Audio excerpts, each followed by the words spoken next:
Quiero Súper. presentarles a Jorge. Jorge es profesor, tecnólogo, apasionado de la tecnología y los datos y siempre está buscando utilizarlos de manera simple y práctica para resolver problemas.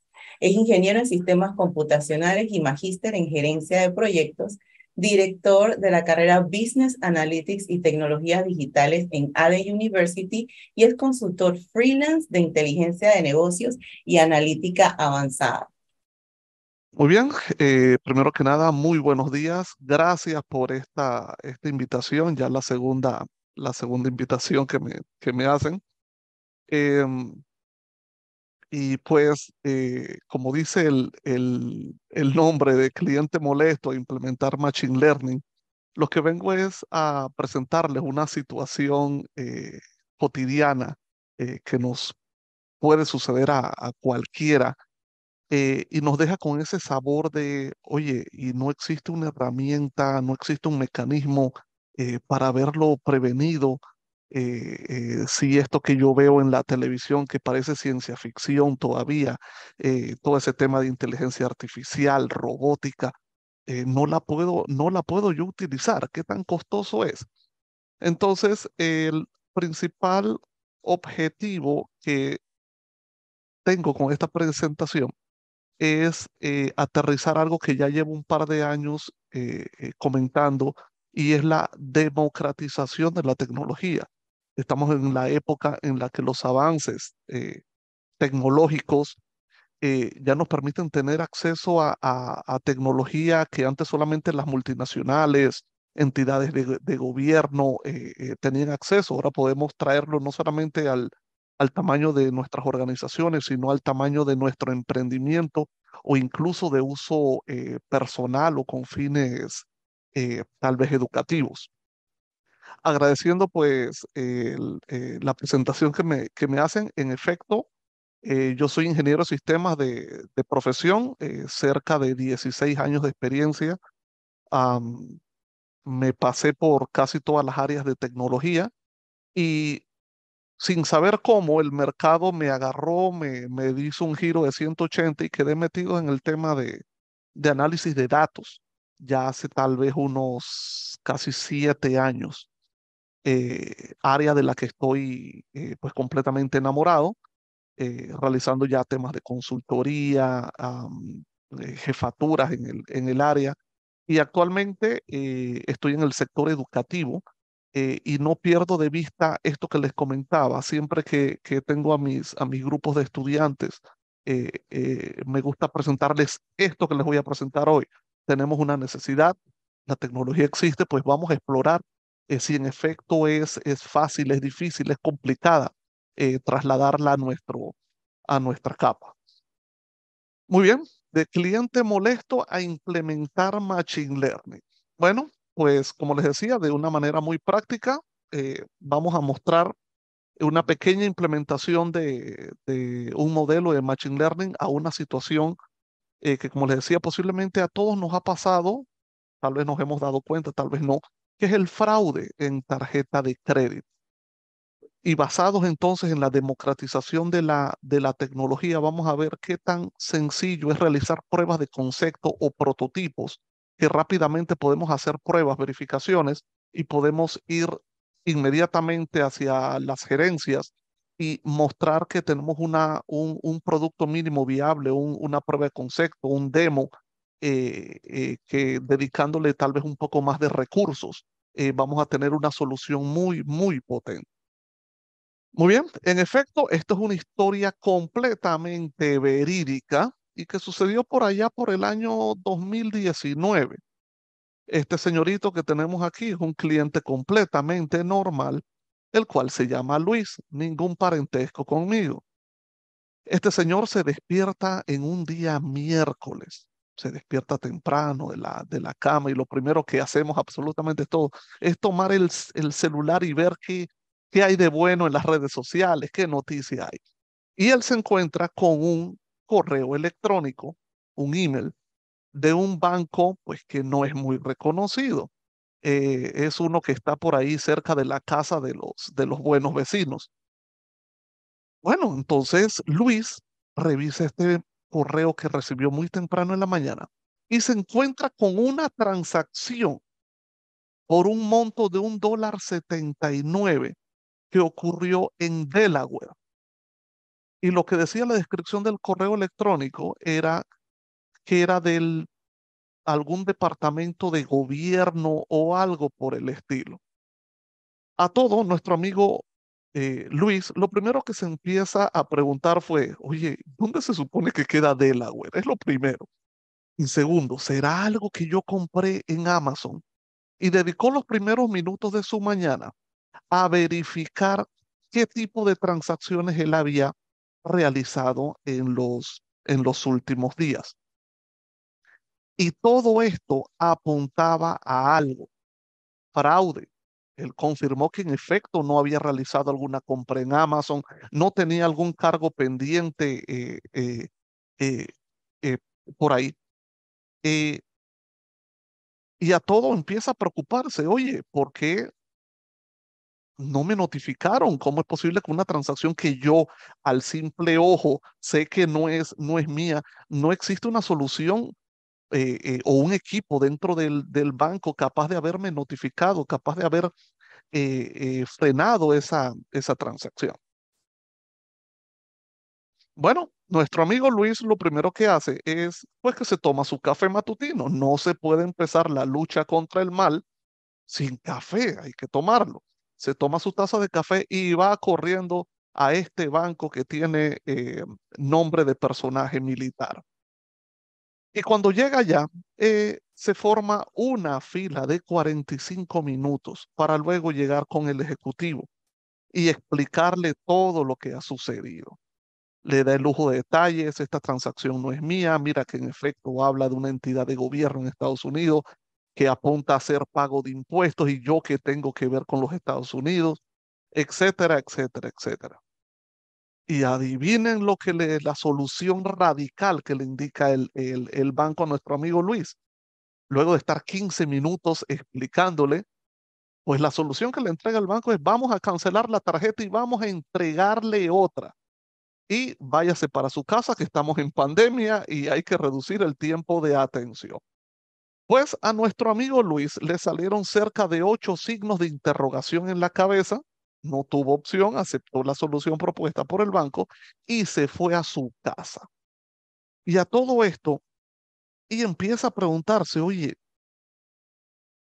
hay un banco que tiene un felino en fondo rojo y yo recuerdo que cuando había una transacción media extraña, ellos me llamaban para validarla de manera bastante proactiva. ¿Por qué acá no sucedió esto?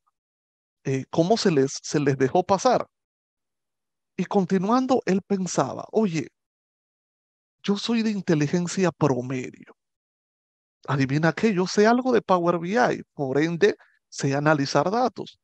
Asisto regularmente a la Maliaconf y encima sé usar Google.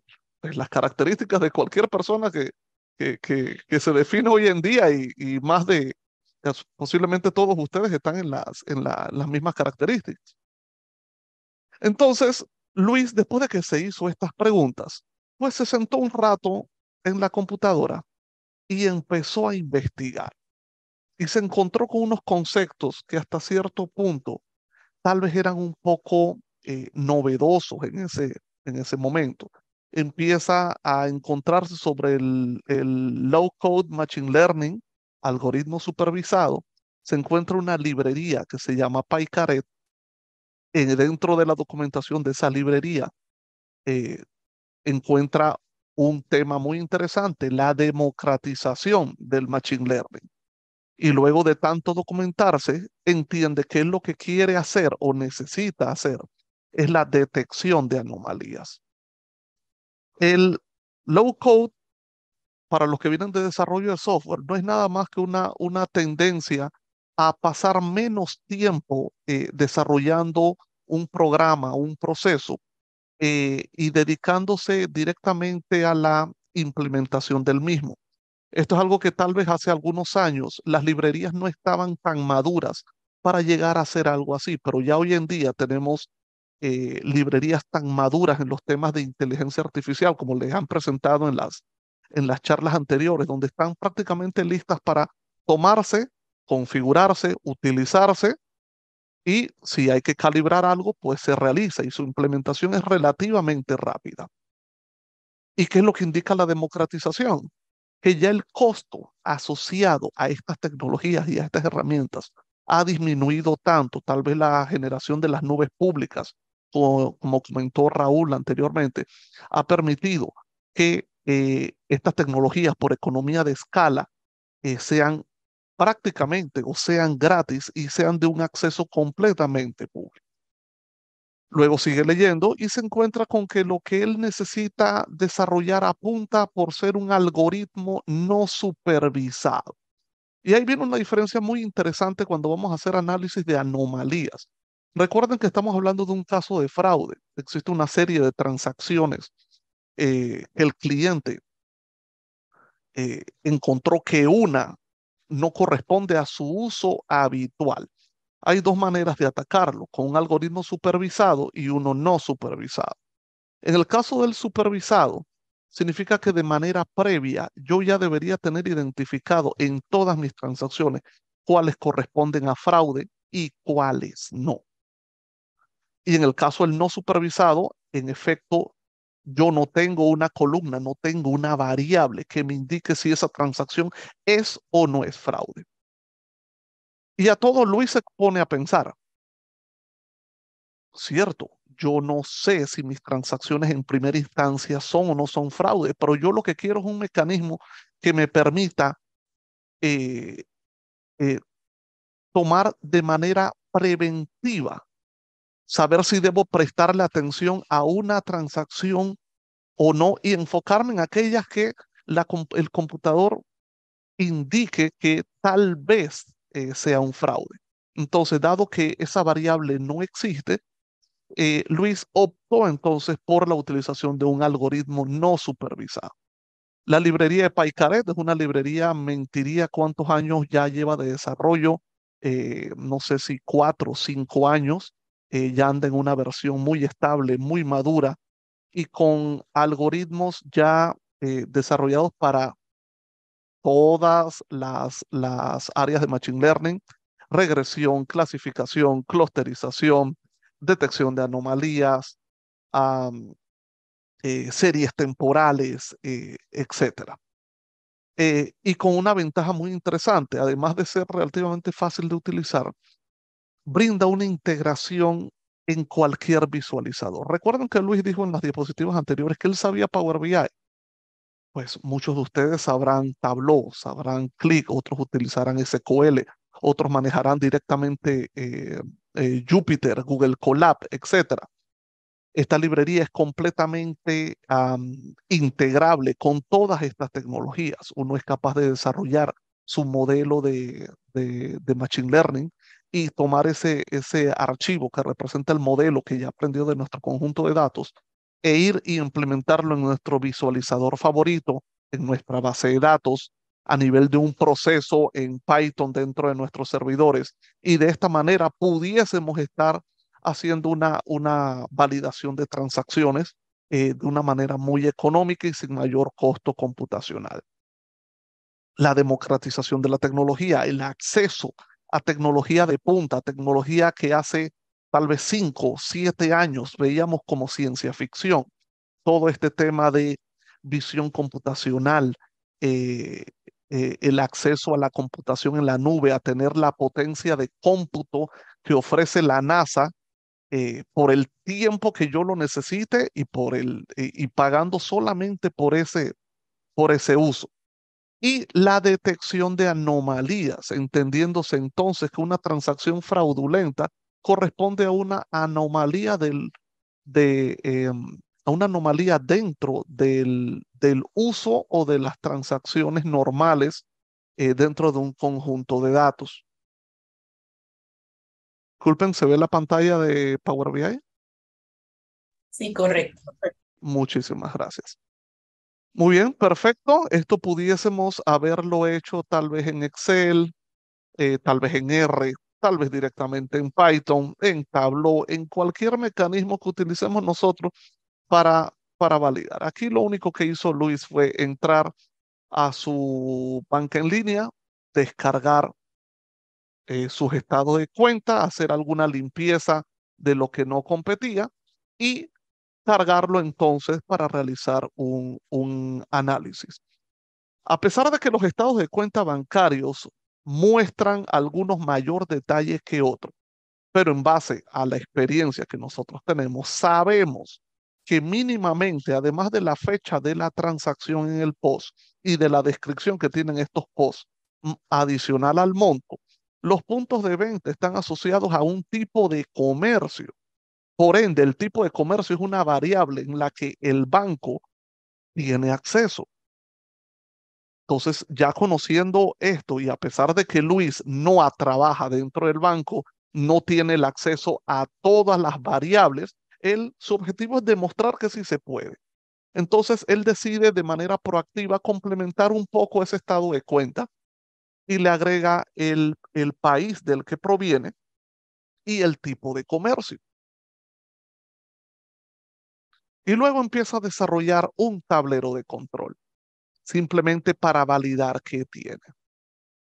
Pues tiene cerca de año y medio de transacciones, sumando en total a nivel transaccional posiblemente unos $11,000 y casi unas 600 transacciones. Parece poco, pero hasta ese punto era una tarjeta relativamente nueva, no había mayor transacciones, una tarjeta que se utilizaba exclusivamente para algo muy particular. Entonces, si nos fijamos acá, permítanme hacer un zoom. La utilización. Si nos fijamos básicamente, Luis utiliza la tarjeta de crédito a nivel de monto en pagos o compras por internet y a nivel de restaurantes, supermercados. Entre estos tres se está llevando posiblemente el 60% de todas sus transacciones. Yo voy a regresar acá a los datos y les quiero mostrar algo. Permítanme, filtros de número es igual a 1,79. En efecto, aquí está la transacción extraña de $1.79, donde indica que viene del departamento de Revenue. Y en el correo electrónico que Luis recibió había mayor detalle en donde se indicaba que correspondía a Delaware y entre otros detallitos, información que se vio en el correo electrónico, pero que no se envió al estado de cuenta final que recibe el cliente. No indica o no significa que no existe esa variable y que no exista mayor cantidad de variables. Entonces, esa transacción se fue colada en eh, dentro del gran segmento de Internet. Veamos el monto por país. ¿Cuánto mueve esas transacciones? El 87%, prácticamente el 88% de las transacciones se mueven dentro de Panamá y el resto entonces es solamente en Estados Unidos. A todo esto, Luis sigue preguntándose, ¿cómo no se dieron cuenta? ¿Cómo yo, que sí soy el experto, estoy continuamente viendo mis transacciones y nada más al verla, sé que no es, sé que se sale de lo típico? Entonces, con mayor razón, él desea saber qué se puede hacer. Tiene que existir la tecnología para ayudar en esta necesidad. Acá tenemos a lo largo del tiempo las diferentes, cómo ha sido su tendencia. En efecto, hay una estacionalidad muy interesante, tal vez alineada a los momentos donde mayores bonificaciones se mueven en el país, pero la línea de tendencia indica que am, a grosso modo son transacciones bastante normales. Entonces, esta anomalía, esta transacción de $1.79, se disfrazó por el monto se tendió a disfrazar dentro de todas las demás. Tocará analizar con mayor detalle la correlación existente entre las variables, pero muy por encima apunta a indicar eso.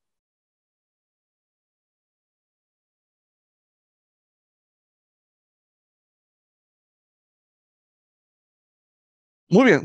Y nuestro amigo Luis, además de saber Power BI, además de saber Google y además de haber dedicado un par de horas de investigación, sucede que él decidió tomar una pequeña capacitación que se encontró por ahí sobre analítica de datos. Y lo primero que hay que volver a mencionar, a volver a recalcar, la diferencia entre lo que es inteligencia de negocios versus lo que es analítica de datos. La inteligencia de negocios se fija en lo que sucedió y y puede llegar hasta lo que está sucediendo, pues para apoyar entonces a la toma de decisiones. Pero en el momento que yo tomo esas tecnologías, esa necesidad de negocio, esos proyectos en el que yo ya conozco cómo estoy operando y soy capaz de detectar esos patrones de comportamiento y lo potencio a través de las herramientas de Machine Learning en el que puedo dejar de mirar hacia atrás, dejar de mirarme los pies en el presente y empezar a mirar hacia el futuro, pudiendo predecir no solamente lo que va a suceder, sino probar hipótesis de si cambio esto o dejo de realizar esto, qué le va a suceder a mi organización, a mi producto, a mi negocio en el futuro. Ahí está entonces el valor agregado de la analítica avanzada para nuestras organizaciones. Entonces ya tenemos el conjunto de datos de los movimientos que realizó Luis y vamos a tirar un par de líneas de código muy cortitas para ver si logramos realizar un modelo que nos sea útil como principal objetivo.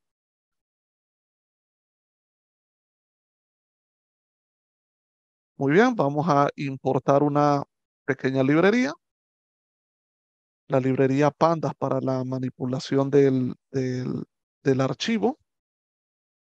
Y entonces vamos a cargar nuestro archivo de movimientos, un CSV que ya está previamente guardado en una carpeta, el mismo que utilizamos para Power BI, y vamos a cargarlo.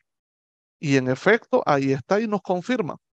Son 596 filas, 5 columnas. Tenemos la fecha de la transacción, el país del que viene la transacción, el tipo de comercio, su descripción y el monto. Ahora lo único que hemos hecho es análisis. Estamos repitiendo lo que pudimos haber hecho en Excel, lo que pudimos haber hecho en nuestro visualizador favorito. Ahora yo voy a llamar a cargar el framework de PyCaret, específicamente las librerías de anomalía. Esperamos un segundito a que en efecto las cargue.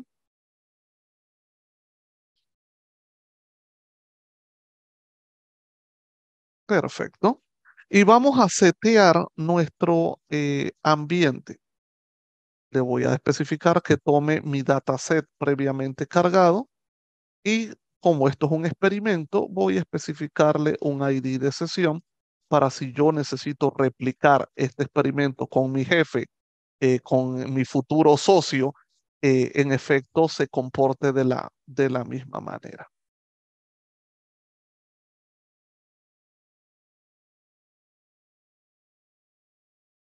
Perfecto, ya lo tenemos cargado. Y algo muy bonito de esta librería es que rápidamente yo pudiese, si lo necesito, yo pudiese indicarle que empiece a trabajar con los GPUs que yo tenga en mis tarjetas gráficas para obtener mayor potencia computacional. Dado que esto es un set de datos bastante sencillo y pequeño, no lo requiero y funciona con el procesador normalmente. Aquí viene la parte de lectura e investigación. PyCaret ofrece una ventaja muy interesante. Si esto hubiese sido un algoritmo supervisado en el que existe la variable que yo busco predecir, en el que yo pueda partir mis datos en el famoso 70-30 y que el algoritmo estudie ese 70% y se valide contra este 30. Hay una función muy interesante donde yo no le indico el modelo, sino que le digo, tú valídate contra la lista de 15, 20 modelos e indícame cuáles son los mejores. O incluso le llego a decir, de los mejores, tú toma, en efecto, tú toma el mejor y continúa tu proceso. Eh, Ahora, si tenemos la experiencia, tenemos el conocimiento, tenemos el tiempo, nosotros mismos podemos ir cargando los diferentes modelos, ir validando sus diferentes variables de error, variables de desviación, para validar en efecto si tenemos un modelo correcto o existe otro modelo. Pues acá, dada la documentación, dado el conocimiento que tenía nuestro amigo en temas de estadística, lo que habrá encontrado en Internet, se optó por utilizar el algoritmo KNN. Entonces procedemos a crear el modelo basado en este algoritmo y veamos cuánto tarda. Muy bien, ya lo creo y vamos a graficarlo.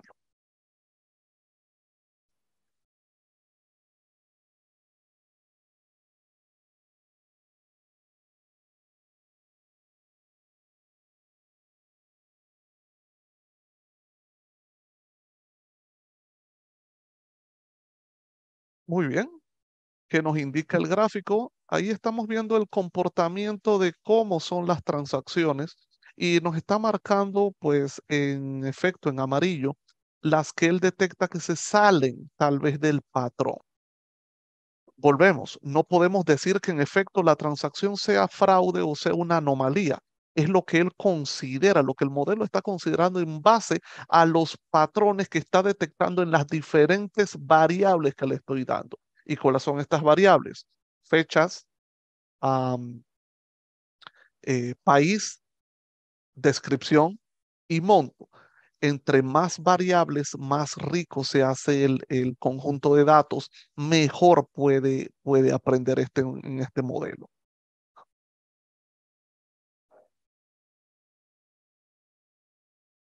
Muy bien, entonces vamos a hacer ahora que el modelo ya está calibrado, pero vamos a tomar el modelo para que tome la data y él me confirme o prediga sobre la data existente, hey, esta transacción yo considero que es una anomalía, que es normal, y el porcentaje, ese score que ella indicaría de cuánto es. Vamos a crear una nueva variable, vamos a llamarle predictions, y vamos a dejar predict model, mi modelo KNN y mis datos.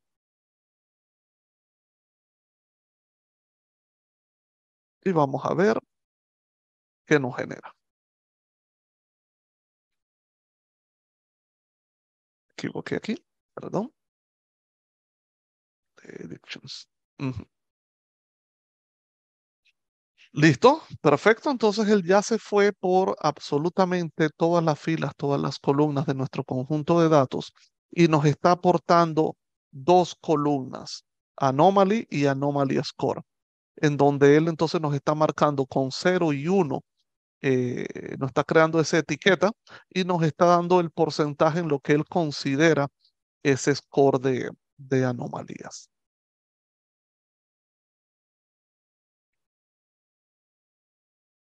Ahora vamos a guardar esos resultados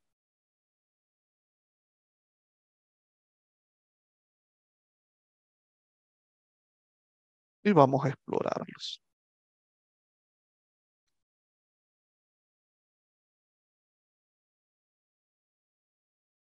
Ajá, listo. Yo siempre enredando las letras. Muy bien, en efecto, si se fijan, el set de datos que tenemos originalmente y con las nuevas dos columnas. Y vamos entonces a filtrar. En este caso nos salvamos que visualmente la columna está arriba, pero vamos de todas maneras a filtrarlas. Yo quiero que ubicar esa transacción que tenía, que era de $1.79. Miren lo que me está indicando, lo que el modelo entendió, que sí, que para él esa transacción es una anomalía y con un score de 3.57, muy elevado, muy, muy elevado. Entonces, para fines prácticos, Luis está obteniendo en cuestión de minutos, luego de haberse documentado, haber estudiado, haber aprendido, un modelo que satisface sus necesidades en primera instancia. Este modelo podemos guardarlo, nos genera un archivo y podemos utilizar. O sea que básicamente si él quisiera aprovecharse de las técnicas de RPA, de las técnicas de automatización, pudiese estar tomando cada vez que llega un correo electrónico del banco, tomar esos datos, pasarlos por el modelo y generar eh, un mensaje que le llegue de nuevo al correo electrónico, al WhatsApp, al Teams, donde se indica, hey, llegó una transacción y yo considero que puede ser fraude, ven a verificar. Terminar de llevar este proyecto hacia eso no es complicado. Ya acá lo que han visto con los ponentes anteriores, con los ponentes que van a venir, ya esas tecnologías están y son relativamente económicas. Entonces pudiésemos haber terminado de llevar este demo hacia allá. Entonces la pregunta que se hace nuestro cliente es, ¿por qué yo, que no soy el experto, no tengo la infraestructura, no tengo el dinero y soy el cliente? ¿Por qué tengo yo que llegar a esto y no me lo ofrecen? ¿Se imaginan el valor agregado para un banco pequeño, una fintech que esté empezando, que rápidamente puede cubrir este mal sabor de boca que se llevó el cliente?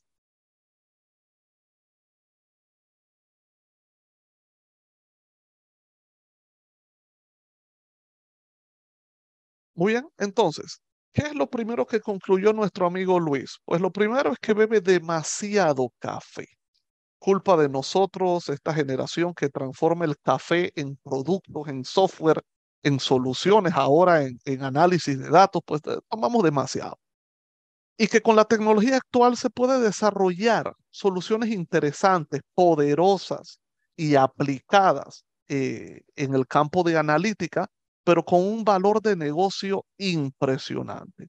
No se requiere mayor inversión y se puede entregar un alto valor rápidamente. Rápidamente generamos pruebas de concepto, demos, prototipos en el que no estamos gastando recursos de la organización. Podemos ir rápidamente con nuestros líderes, con nuestros gerentes, y mostrarles la potencia de lo que estamos generando y generar entonces nuevos proyectos y mayor valor, mayor visibilidad para la organización.